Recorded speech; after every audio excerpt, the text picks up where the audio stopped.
ಶ್ರೀ ರಾಮಾನುಜಾಚಾರ್ಯ ಟ್ರಸ್ಟ್ದ ಸದಸ್ಯ ಹಾಗೂ ನವಜಾತ ಶಿಶು ತಜ್ಞ ಮಹೇಶ್ವರಿ ಹಾಸ್ಪಿಟಲ್ ಇಳಕಲ್.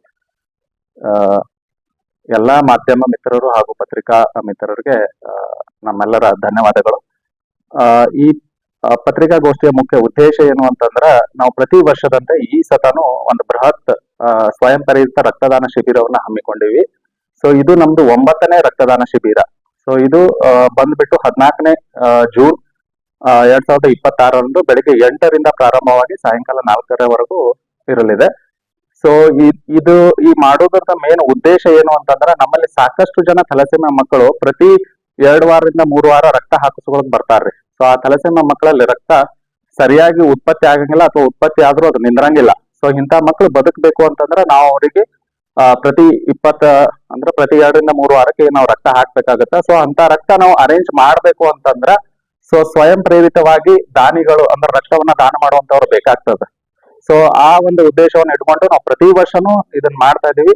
ಪ್ರತಿ ವರ್ಷನೂ ನಮಗ ಬಹಳಷ್ಟು ಸಹಕಾರ ಸಿಕ್ಕದ. ಪ್ರತಿ ವರ್ಷನೂ ನಮಗ 400ರಿಂದ 500 ಯೂನಿಟ್ ವರೆಗೂ ಬ್ಲಡ್ ಆ ಮಕ್ಕಳ ಸಲುವಾಗಿ ಸಿಗ್ತದ. ಸೊ ಆ ಸಿಗಬೇಕು ಅಂತಂದ್ರ ನೀವು ಎಲ್ಲ ಪತ್ರಿಕಾ ಹಾಗೂ ಮಾಧ್ಯಮ ಮಿತ್ರರು ಸೊ ಹೆಚ್ಚು ಜನರಿಗೆ ಅಂದ್ರೆ ಮೂಲೆಗೂ ಈ ವಿಷಯ ತಲುಪುವಂತೆ ಮಾಡಿ ಬಹಳಷ್ಟು ಜನ ಭಾಗವಹಿಸಿ ಈ ರಕ್ತದಾನ ಶಿಬಿರವನ್ನ ಯಶಸ್ವಿಗೊಳಿಸಬೇಕಾಗಿ ನಿಮ್ಮಲ್ಲಿ ನಾನು ಕೋರಿಕೆ ಅಥವಾ ವಿನಂತಿಯನ್ನು ಮಾಡಿ.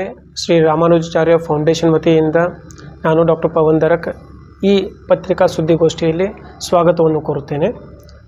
ತಮಗೆಲ್ಲರಿಗೂ ಗೊತ್ತಿರುವ ಹಾಗೆ ಈ ಸತಿ ನಮ್ಮದು ಇದು 9ನೇ ಬೃಹತ್ ಸ್ವಯಂ ಪ್ರೇರಿತ ರಕ್ತದಾನ ಶಿಬಿರ. ಇದು ಜೂನ್ 14 ಈ ರವಿವಾರದಿಂದ ಇರ್ತದೆ. ಇದರಲ್ಲಿ ಮುಖ್ಯ ಅತಿಥಿಯಾಗಿ ಬ್ರಾಟ್ ಚಲನಚಿತ್ರದ ನಟಿಯಾದ ಮನಿಷಾ ಕಂದ್ಕೂರ್ ಅವರು ಬರ್ತಾ ಇದ್ದಾರೆ. ಆಮೇಲೆ ಅದರ ಜೊತೆಗೆ ನಮ್ಮ ಇಳಕಲ್ನ ಉದ್ದಿಮೆದಾರರಾದಂತಹ ಶ್ರೀ ಅನಿಲ್ ಜಿ ಡಾಲಿಯಾ, ಈಗ ಅವರು ಇಚಲಕರಂಜಿ ಡೆಪ್ಯೂಟಿ ಮೇಯರ್ ಆಗಿ ಮಹಾನಗರ ಪಾಲಿಕೆ ಡೆಪ್ಯೂಟಿ ಮೇಯರ್ ಆಗಿದ್ದಾರೆ. ಅವರು ಕೂಡ ಈ ಕಾರ್ಯಕ್ರಮದಲ್ಲಿ ಮುಖ್ಯ ಅತಿಥಿಯಾಗಿ ಬರ್ತಾ ಇದ್ದಾರೆ. ಎಮರ್ಜೆನ್ಸಿಯಲ್ಲಿ ಯಾವುದಾದ್ರೂ ಈಗ ಆಕ್ಸಿಡೆಂಟ್ ಆಯಿತು, ಮಾಸ್ ಕ್ಯಾಶುಯಾಲಿಟೀಸ್ ಆಯಿತು, ಆವಾಗ ನಮಗೆ ರಕ್ತ ಏನು ಬೇಕಾಗ್ತದೆ ಅಂಥವ್ರಿಗೆ ಕೂಡ ಇದು ರಕ್ತದಾನ ಶಿಬಿರ ಹೆಲ್ಪ್ ಮಾಡ್ತದೆ. ಸೊ ಈ ಸುದ್ದಿಗೋಷ್ಠಿ ನಾವೇನು ಒಂದು ನಿಮ್ಮಲ್ಲಿ ವಿನಂತಿ ಮಾಡ್ತೀವಿ ಅಂದರೆ, ಹೆಚ್ಚು ನೀವು ಈ ಸುದ್ದಿಯನ್ನು ಜನರನ್ನು ತಲುಪಿಸಿ ಹೆಚ್ಚು ದಾನಿಗಳು ಬಂದು ರಕ್ತದಾನ ಮಾಡಿದರೆ ಅದರ ಹೆಲ್ಪ್ ಸಾಕಷ್ಟು ಆಗ್ತದೆ. ಆಮೇಲೆ ತಮ್ಮೆಲ್ಲರಿಗೂ ಗೊತ್ತಿರುವಾಗೆ ಸುಮಾರು ನಾವು ಈ ಫೌಂಡೇಶನ್ ಚಾಲೂ ಮಾಡಿ ಒಂದು 2015ರಿಂದ ಚಾಲೂ ಮಾಡಿದ್ವಿ. ಇವತ್ತು 11 ವರ್ಷ ಆಯಿತು. ಇದಕ್ಕಿಂತ ಮುಂಚೆ ಏನಿತ್ತು, ಒಂದು ಥಲಸೀಮಿಯಾ ಅನ್ನೋದು ಒಂದು ಕಾಯಿಲೆ ಬಗ್ಗೆ ಹೆಸರು ಸತ್ಯ ಗೊತ್ತಿರಲಿಲ್ಲ ಜನರಲ್ಲಿ.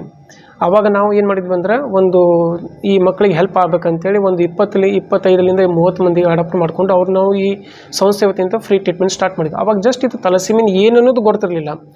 ಹೆಂಗೆ ಸ್ಟಾರ್ಟ್ ಮಾಡ್ಕೊತ ಹೋದ್ವಿ. ಆವಾಗ ಒಂದೊಂದು ನಮಗೂ ಕೂಡ ಒಂದೊಂದು ಅದರ ಅನುಭವಗಳಾದವು. ಆಮೇಲೆ ನಾವೇನು ಮಾಡಿದ್ವಿ ಅಂದ್ರೆ, ಯಾಕೆ ನಾವು ಇದನ್ನು ಮುಂದುವರಿಸಿ ಥಲಸೀಮಿಯಾ ಮುಕ್ತ ಸೊಸೈಟಿ ಮಾಡಬಾರ್ದು ಅಂಥೇಳಿ ನಮ್ಮದು ಒಂದು ಉದ್ದೇಶ ಇತ್ತು. ಆವಾಗ ನಾವು ಸ್ಟಾರ್ಟ್ ಮಾಡಿದಾಗ ಒಂದು 30 ಮಂದಿ ಮಕ್ಕಳಿದ್ರು. ಇವತ್ತಿನ ದಿವಸದಲ್ಲಿ ಅವು ರೆಡ್ಯೂಸ್ ಆಗಿ 17 ಮಕ್ಕಳು ಆಗ್ಯಾವು.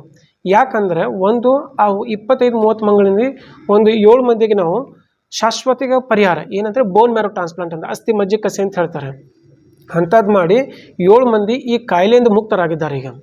ಸೊ ಅವು ಇಂಪ್ರೂವ್ಮೆಂಟ್ ಆಗಿ ಈಗ ಉಳಿದ್ರು 17 ಮಂದಿ ಅಷ್ಟೇ. ಇದ್ರ ಜೊತೆಗೆ ತಮ್ಮ ಸಹಕಾರ ಅಷ್ಟೇ ನಮಗೆ ಸಿಕ್ಕಿದೆ. ಯಾಕಂದರೆ ಪತ್ರಿಕಾ ಮತ್ತು ಮಾಧ್ಯಮ ವರ್ಗದೊಂದಿಗೆ ನಾವು ಇಷ್ಟು ದಿವಸ ಕೆಲಸ ಮಾಡಿದ್ವಲ್ಲ, ತಾವು ಇದನ್ನು ಸುದ್ದಿ ಮುಟ್ಟಿಸಿ ಥಲಸೀಮಿಯಾ ಅನ್ನೋದು ಅವೇರ್ನೆಸ್ ಜನರಲ್ಲಿ ಸಾಕಷ್ಟು ಮೂಡಿಬಿಟ್ಟಿದೆ. ಆಮೇಲೆ ಇದರ ಜೊತೆಗೆ ರಕ್ತ ಸಂಬಂಧದಲ್ಲಿ ನಾವು ಮದುವೆ ಆಗಬಾರ್ದು ಉದ್ದೇಶ ಕೂಡ ತಾವೆಲ್ಲ ಪ್ರಕಟಣೆ ಮಾಡಿ ಹಿಂಗೆ ಜನರಲ್ಲಿ ಅವೇರ್ನೆಸ್ ಬಂದು ಇದರದ ಅರಿವಳಿಕೆ ಆಗಿ ಈಗ ಇದು ಡಿಸೀಸನ್ನು ಏನೈತೆ ಕಡಿಮೆ ಹಾಕೊಂತ ಹೊಂಟಿದೆ. ಇನ್ನು ಇದಕ್ಕಿಂತ ಜಾಸ್ತಿ ನೆಕ್ಸ್ಟ್ ಸ್ಟೆಪ್ ಕಾಯಿಲೆ ಬಂತ ನಾವು ಟ್ರೀಟ್ಮೆಂಟ್ ಮಾಡಿಸ್ತೀವಿ ರೀ. ಬಟ್ ನಮ್ಮ ಉದ್ದೇಶ ಏನಿದೆ ಅಂದ್ರೆ, ಕಾಯಿಲೆನ ಬರಲಾರ್ದಂಗೆ ನಾವು ನೋಡ್ಕೋಬೇಕು. ಸೊ ಆ ನಿಟ್ಟಿನಲ್ಲಿ ನಮ್ಮ ಜೊತೆಗೆ ತಮ್ಮದು ಸಹಯೋಗ ಭಾಳ ಜರೂರಿ ಇದೆ. ಯಾಕಂದರೆ ಇದನ್ನು ತಡೆಗಟ್ಟಬೇಕು ಅಂದರೆ ತಾವು ಭಾಳ ನಮಗೆ ಒಂದು ಮುಖ್ಯ ದಾರಿ ಇದೆ ರೀ. ಸೊ ತಾವು ಹೆಚ್ಚು ಈ ಸುದ್ದಿ ಮಾಡಿ ಈ ಥಲಸೀಮಿಯಾ ಮುಕ್ತ ಸೊಸೈಟಿನ ಮಾಡಲಿಕ್ಕೆ ಎಲ್ಲರೂ ಕೂಡಿ ಇದನ್ನು ಹೆಲ್ಪ್ ಮಾಡೋಣ, ಒಂದು ಸ್ವಚ್ಛವಾದ ನಿರ್ಮಲವಾದ ಸಮಾಜನ ಕಟ್ಟೋಣ ಅಂಥೇಳಿ ಇದು ಸುದ್ದಿಗೋಷ್ಠಿ ಮುಖಾಂತರ ನಾವು ತಮ್ಮನ್ನು ಕೇಳ್ತಾ ಇದ್ದೇನೆ.